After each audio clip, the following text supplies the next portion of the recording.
Hello my dear student, कैसे हमारे प्यारे लाल? बढ़िया, एकदम बढ़िया ही रहना चाहिए। तो आज जो हम लोग पढ़ने वाले हैं क्या, इलेक्ट्रोकेमिस्ट्री चैप्टर नंबर 3 ट्वेल्थ का है। ये वैद्युत रसायन है और इसी में आप लोगों को पढ़ना है कि रॉकेट जो है आप लोगों को कैसे उड़ता है, आपका बैटरी किस प्रकार से काम करता है, अभी जो चंद्रयान 3 गया है वो कौन सा ईंधन द्वारा गया है। ये सभी इसी चैप्टर के अंतर्गत आता है। ये वैद्युत रसायन चैप्टर नंबर 3 से किस सिद्धांत पर कार्य करता है, ये पूरा डिटेल आप लोगों को इसी चैप्टर से पता चलेगा। कोई आयन वैद्युत अपघट्य में कैसे वियोजित होता है, कोई आयन कैसे वैद्युत अपघट्य में अवियोजित होता है, ये पूरी प्रक्रिया आप लोग को इस वीडियो में पता चलेगा। साथ ही साथ पहले नंबर आप लोग जान लीजिए कि वैद्युत रसायन मतलब इलेक्ट्रोकेमिस्ट्री किसको कहते हैं। तो वैद्युत रसायन जो है एक रसायन विज्ञान की वह शाखा है। ये रसायन विज्ञान का ही ना शाखा है वैद्युत रसायन, तो यस, तो रसायन विज्ञान की वह शाखा है जिसके अंतर्गत किसी सेल में रासायनिक विद्युत धारा का जो परिवर्तन होता है उसके बारे में अध्ययन हम लोग करते हैं। ठीक है ना, अध्ययन करते हैं। जैसे यहाँ पर हम लोग देखेंगे, लेकिन आप लोग पहले समझ लीजिए कि आप लोगों को, मेरे प्यारे स्टूडेंट, आप लोगों को ध्यान देना है। क्या ध्यान देना है कि आप लोग को इसमें 2 नंबर वाला जो भी पूछेगा, 5 नंबर वाला प्लस में ऑब्जेक्टिव, इस चैप्टर से जो है 6 ऑब्जेक्टिव पूछा जाता है क्वेश्चन। तो ये आप लोग को पूरा डिटेल में बताऊंगा। केवल आप लोग को हर सेशन बाय सेशन आप लोग को प्ले लिस्ट बना दिया गया है और आगे भी बनते रहेगा। आप लोग जरूर प्ले लिस्ट से देखें सभी चीज। ठीक है, प्ले लिस्ट पर जाकर के आप लोग सभी चीज जरूर देखें। चलिए हम लोग चलते हैं, पढ़ते हैं हम लोग आगे। क्या कह रहा है मेरे प्यारे स्टूडेंट कि वैद्युत रसायन, अभी मैं बताया वही बात है। वैद्युत रसायन रसायन विज्ञान की वह शाखा है जिसके अंतर्गत रासायनिक अभिक्रिया में विद्युत धारा के परिवर्तन को दर्शाता है। विद्युत धारा के परिवर्तन को, जैसे कोई भी रासायनिक अभिक्रिया हो रहा है उसमें धारा यानी कि विद्युत धारा का क्या कैसे परिवर्तन हो रहा है उसके बारे में पूरा डिटेल इसमें हम लोग पढ़ेंगे। तो क्या कर रहा है, वैद्युत रसायन रसायन विज्ञान की वह शाखा है जिसके अंतर्गत रासायनिक अभिक्रिया द्वारा विद्युतीय धारा द्वारा होने वाली रासायनिक परिवर्तन को व्यक्त करता है। ठीक है ना, रासायनिक परिवर्तन को अभिक्रिया किया जाता है। यानी कि समझ गए आप लोग कि वैद्युत रसायन रसायन विज्ञान की वह शाखा है जिसके अंतर्गत हम लोग रासायनिक अभिक्रिया में जो विद्युत धारा का परिवर्तन होता है उसका अध्ययन करते हैं हम लोग। ठीक है, ये समझ गए आप लोग। आगे क्या कर रहा है, यहाँ पर ये थोड़ा सा ये लिख दिया है, ये वैद्युत अपघट्य क्या है, वैद्युत, थोड़ा सा प्रिंट में गड़बड़ हो जाता है, और एक वैद्युत अनअपघट्य होता है। ये वैद्युत अपघटन है। क्या है, वैद्युत अपघटन। ये वैद्युत अपघट्य है और ये वैद्युत अपघटन है। तो वैद्युत अपघटन किसे कहते हैं और वैद्युत अपघट्य किसे कहते हैं, तो सबसे पहले इसका डिटेल समझिए। वैसा पदार्थ जिसे हम लोग किसी विलयन में या जल में डालेंगे तो वो आयनों में वियोजित हो जाएगा, यानी कि अपघटित हो जाएगा। तो जो अपघटित हो गया, वियोजित हो गया, उसको हम लोग वैद्युत अपघट्य कहते हैं। और उसको अपघटित होने की प्रक्रिया को वैद्युत अपघटन कहते हैं। जैसे मान लिया जाए इसमें हम पानी ले लिए, अब इसमें हमने NaCl डाल दिए। क्या डाल दिए, NaCl। तो Na पर प्लस और Cl पर माइनस टूट गया, तो इसको जो है टूट गया तो ये हो गया वियोजित, यानी कि आप लोग अपघटित हो गया तो ये वैद्युत अपघट्य हो गया। ठीक है ना, इसमें जो ये अपघटित हो रहा है उस घटना को वैद्युत अपघटन कहते हैं। तो वही बात है, वैसा पदार्थ जिनसे होकर विद्युत धारा प्रवाहित करने पर आयनों में वियोजित हो जाते हैं। अब ठीक है ना, आयनों में वियोजित हो जाते हैं, वैद्युत अपघट्य कहलाते हैं। क्या कहलाते हैं, वैद्युत अपघट्य कहलाते हैं। ठीक है ना, तथा इस घटना को वैद्युत अपघटन कहते हैं, तथा इस घटना को हम लोग वैद्युत अपघटन कहते हैं। ये समझ में आ गया होगा। चलिए, जैसे आप लोगों को बताए थे, H पर प्लस I पर माइनस, CH3 C पर माइनस होता है, H पर प्लस होता है, H पर प्लस होता है, NO3 पर माइनस होता है। ये हाइड्रोजन नाइट्रेट है, ये सोडियम हाइड्रोक्साइड है, इस पर माइनस होता है। ये पोटेशियम हाइड्रोक्साइड माइनस होता है। इस NaCl है, इस पर प्लस इस पर माइनस, KCl होगा। यहाँ पर क्या होगा, KCl, K पर प्लस Cl पर माइनस होता है। यानी कि हमारे प्यारे से जो जो आयनों में वियोजित हो जाएंगे वो सभी वैद्युत अपघट्य हैं। जो आयनों में वियोजित हो रहे होते हैं उसी घटना को वैद्युत अपघटन कहते हैं। याद रखना है, पूरा परिभाषा आप लोग को स्क्रीन पर दिख रहा होगा। कह रहा है वैद्युत अपघट्य 2 प्रकार के होते हैं। कितने प्रकार के मेरे प्यारे स्टूडेंट, 2 प्रकार के होते हैं। कितने प्रकार के, 2 प्रकार के।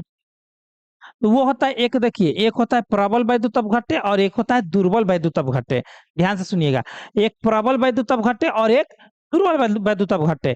तो प्रबल में क्या होता है, पूर्णतः वियोजित हो जाता है, और दुर्बल में क्या होता है, अंशतः वियोजित होता है। अंशतः मतलब क्या होता है, जैसे मान लिया जाए कि कोई आदमी खाना, दोनों आदमी खा रहा है, कोई कम खा रहा है, कोई ज्यादा खा रहा है, तो जो ज्यादा खा रहा है पूरा पूरा खा गया, उसके थाली में कुछ भी बचा हुआ नहीं है, तो पूर्णतः खा गया, तो उसको कहेंगे, क्या कहेंगे, वैद्युत अपघट्य। समझ गए? चलिए, तो समझ गए, तो उसको प्रबल वैद्युत अपघट्य। तो प्रबल वैद्युत अपघट्य किसे कहते हैं, तो वैसे वैद्युत अपघट्य जिनसे होकर विद्युत धारा प्रवाहित करने पर अत्यल्प मात्रा में आयनों में वियोजित हो जाते हैं ना, काफी मात्रा में यहाँ पर दे दिया है वियोजित हो जाते हैं, यहाँ पर वियोजित, यहाँ पर ये नहीं होगा, यहाँ पर ये नहीं होगा, आयनों में वैद्युत अपघट्य प्रबल है ना, तो ये जगह क्या कह दिया है कि वैसा वैद्युत अपघट्य जिनसे होकर धारा का प्रवाहित करने पर, ठीक है ना, पूर्णतः क्या हो जाएगा, पूर्णतः एक सेकेंड, पूर्णतः हो जाते क्या मेरे पेशेंट, पूर्णतः आयनों में वियोजित हो जाते। यहाँ पर अल्पतः नहीं होगा, क्या होगा, पूर्णतः मात्रा में आयनों में वियोजित हो जाते हैं, क्या हो जाते हैं, वियोजित हो जाते हैं, ठीक है ना।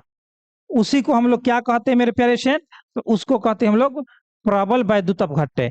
जैसे प्रबल अम्ल के जैसे में होता है H2SO4, ये ऑब्जेक्टिव में पूछा हुआ है। क्या है ये, नाइट्रिक एसिड है, मतलब नाइट्रिक अम्ल है, ये भी पूछा हुआ है ऑब्जेक्टिव में 12th में। अब प्रबल भस्म में हो जाएगा आप लोगों को KOH, पोटेशियम हाइड्रोक्साइड। ये तो आप लोगों को याद रखना है। प्रबल अम्ल में हो जाता है H2SO4, जो आयनों में पूर्णतः वियोजित होता है, जैसे H2 पर 2 गो प्लस हो जाएगा, 2 गो H है, तो SO4 पर 2 गो माइनस हो जाता है, H पर एगो प्लस, NO3 पर एगो माइनस, क्योंकि H एक है। इस प्रकार से K पर प्लस हो जाता है, OH पर माइनस हो जाता है। तो मेरे प्यारे साथी, ये पूर्णतः जलों में या वैद्युत अपघट्य में वियोजित हो जाते हैं, इसलिए इसको प्रबल वैद्युत अपघट्य कहते हैं। प्रबल अम्ल है, ये प्रबल भस्म है, और इसमें लवण भी आते हैं, सभी लवण इसी में आ जाते हैं। अब क्या कर रहा है मेरे प्यारे स्टूडेंट, आगे देखेंगे हम लोग दुर्बल वैद्युत अपघट्य। वैसे वैद्युत अपघट्य जिनसे होकर विद्युत धारा प्रवाहित करने पर अत्यल्प क्या हो जाएगा, अत्यंत मात्रा में आयनों में क्या मेरे प्यारे स्टूडेंट, आयनों में वियोजित हो जाते हैं, उसको हम लोग दुर्बल कहते हैं। देखिए, अत्यल्प मात्रा मतलब बहुत कम मात्रा में आयनों में वियोजित होते हैं, बहुत ही कम मात्रा में आयनों में वियोजित होगा, उसको कहेंगे दुर्बल वैद्युत अपघट्य। जैसे में हो गया दुर्बल अम्ल HF, मतलब हाइड्रोजन फ्लोराइड, आई हो गया एसिटिक एसिड, जो इस पर माइनस और इस पर प्लस।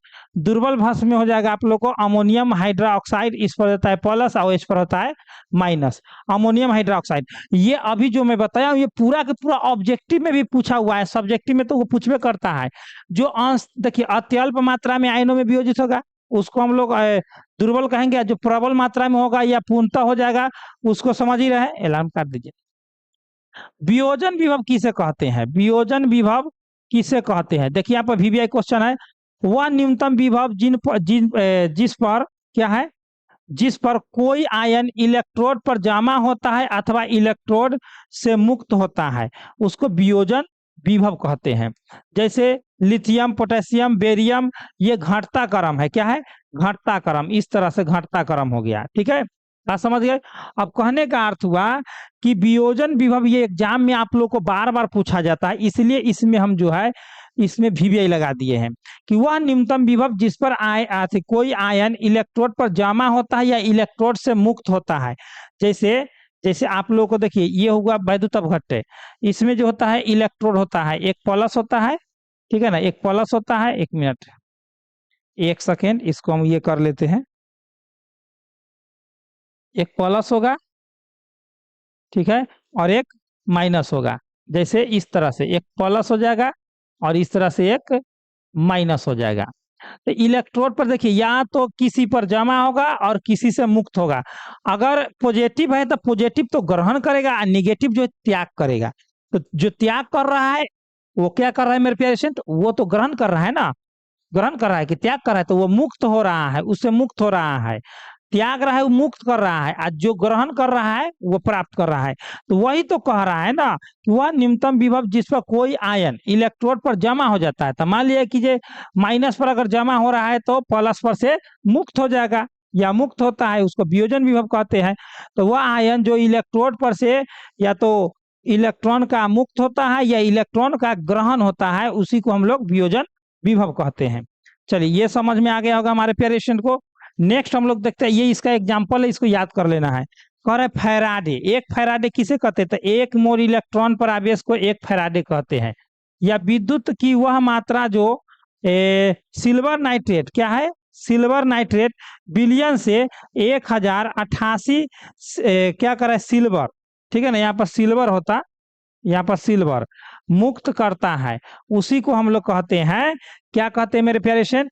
तो उसी को हम लोग कहते हैं एक फैराडे। क्या कहते हैं? एक फैराडे कहते हैं। अब आप लोग ध्यान देंगे कि एक यहाँ पर जूल लग गया, यहाँ एक फैराडे बराबर क्या होता है? एक फैराडे बराबर, देखिए ध्यान से, क्या कह रहा है? एक फैराडे एक मोल इलेक्ट्रॉन, तो एक मोल में कितना एवोगाड्रो की संख्या होता है? तो 6.022 गुने 10 के पावर 23, ठीक है ना, इनटू एक मोल इलेक्ट्रॉन, तो एक इलेक्ट्रॉन बराबर कितना होता है? 1.6 गुने 10 के पावर -19 कूलम। तो जब इसको गुना कीजिएगा तो आप लोगों को बराबर में कितना आ जाएगा? 96,500 कूलम आएगा। क्या आएगा? 96,500 कूलम। इसका मतलब है मेरे प्यारे स्टूडेंट कि आप लोग यहाँ पर समझ गए होंगे। देखिए कहने का मतलब हुआ एक मोल इलेक्ट्रॉन कह रहा है पर आवेश, है ना, पर आवेश को हम लोग एक फैराडे कहते हैं। कितना कहते हैं? एक फैराडे। तो एक मोल इलेक्ट्रॉन पर आवेश को एक फैराडे कहते हैं। तो एक मोल मतलब कितना हुआ? 6.022 गुने 10 के पावर 23, और फिर गुने एक मोल इलेक्ट्रॉन क्या आता है? तो 1.6 गुने 10 के पावर -19 कूलम। यानी कि आप लोग समझ गए। इसको टोटल को कैलकुलेशन कीजिएगा तो आप लोगों को आएगा 96,500 कूलम आएगा, लगभग लगभग क्या आएगा? लगभग आएगा, ठीक है, लगभग आएगा, ठीक है ना। तो यहाँ पर आप लोग को इतना आता है। तो एक फैराडे बराबर कितना इलेक्ट्रॉन, कितना कूलम? तो 96,500 कूलम, ठीक है।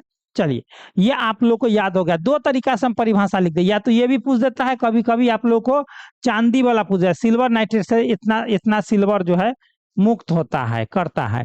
ये सभी चीज आप लोग को ध्यान में रखना है, ठीक है। चलिए अब हम लोग आगे बढ़ते हैं। अब फैराडे के विद्युत अपघटन के नियम, ये सब जो है आप लोगों को नेक्स्ट वीडियो में हम बताएंगे। और नेक्स्ट वीडियो में मेरे प्यारे स्टूडेंट फैराडे के विद्युत अपघटन जो 5 नंबर वाला में पूछता है, साथ में आप लोगों को सेल से संबंधित आप लोगों को जो 5 नंबर वाला पूछता है, प्राथमिक सेल और द्वितीयक सेल, ये पूरा 5 नंबर या क्वेश्चन जो है 5 नंबर वाला क्वेश्चन मैं आप लोगों को नेक्स्ट वीडियो में, इसका जो है पार्ट 3 रहेगा। ये लेक्चर 1 है, ठीक है ना। फिर उसके बाद आप लोग को लेक्चर 2 आएगा, ये लेक्चर 1 है, लेक्चर 2 आएगा। यदि आप लोग को पीडीएफ नोट्स लेना है तो डिस्क्रिप्शन बॉक्स में सभी चीजों का लिंक दिया गया है। साथ ही साथ आप लोग को यदि चाहते हैं कि हर सब्जेक्ट में आप लोग 90 प्लस स्कोर करें, खासकर साइंस वालों के लिए 450 प्लस नंबर झुकेगा नहीं। मेरा स्टूडेंट जो 461 प्लस नंबर ला चुका है, एक साल 461 लाया, 450 तो बराबर रूप से लाते रहता है, लेकिन 450 तक हम गारंटी दे सकते हैं, ठीक है ना। लेकिन 461 नंबर मेरा मैक्सिमम स्टूडेंट ला चुका है, हर सब्जेक्ट में इसका 90 प्लस था, ठीक है ना।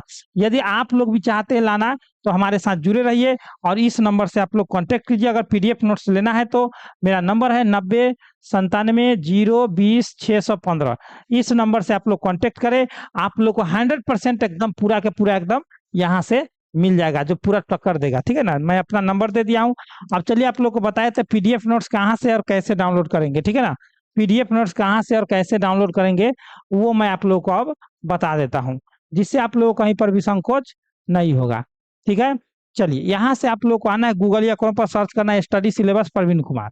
जैसे ही स्टडी सिलेबस प्रवीण कुमार आप लोग सर्च करते हैं हमारे प्यारे स्टूडेंट, तो आप लोग को देखिए यहाँ से बोल भी दीजिएगा तो आप लोग को ऐसा इंटरफेस आएगा, इसी पर क्लिक कर देना है। इस पर क्लिक करने के बाद हमारे डियर स्टूडेंट देखेंगे तो ऊपर की स्क्रॉल करने के बाद आप लोग को देखिए यहाँ से आप लोग को आईएसी यहाँ से फ्री ऑफ कॉस्ट सभी चीज मिल जाएगा।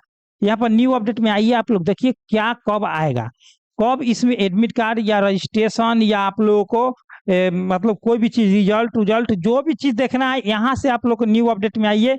रिजल्ट के लिए आप लोग को यहाँ पर दे दिया ऑप्शन, यहाँ पर क्वेश्चन बैंक 2023 तक आप लोग को मिल जाएगा।